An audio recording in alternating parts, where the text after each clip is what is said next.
The busy summer construction season is just ramping up in Maine, and so is yet another push to regulate general home contractors. We're really encouraged at this point. This is the farthest we've ever come.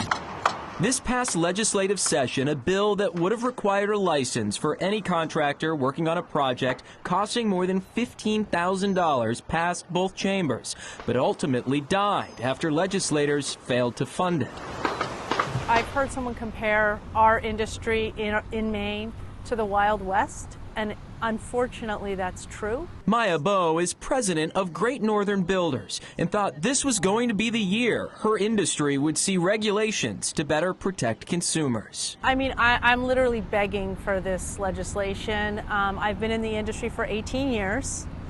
Literally every week we hear multiple stories from homeowners who have been stolen from or lied to, or they've had poor construction. For years, the I-Team has been highlighting similar issues from consumers across the state. This entire wall had to be torn out.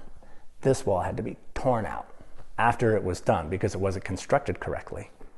It wasn't constructed up to code. Since 2018, the Maine Attorney General's office says it's received nearly 4,000 contractor fraud complaints, totaling $12 million in losses. It's disappointing. Representative Tiffany Roberts was the bill's sponsor and says while it didn't make it to the finish line this year, there's momentum to reintroduce it next session. The awareness has increased. People are hearing from their constituents on a bipartisan basis, on all income levels, that this is affecting me.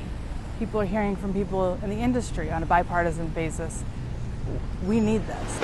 Maine already requires plumbers, electricians, and HVAC techs to be licensed, but efforts to regulate general contractors have been shot down consistently over the last decade, making Maine one of just 15 states without the requirement. My concern is the expense to them and just the burden on them.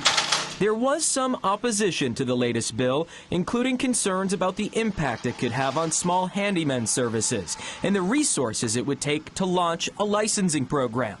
Issues that supporters say they hope to find some middle ground on. And that'll be another discussion to further hone in on. I think the main point is getting started, getting something going, something that is reasonable for homeowners and for contractors.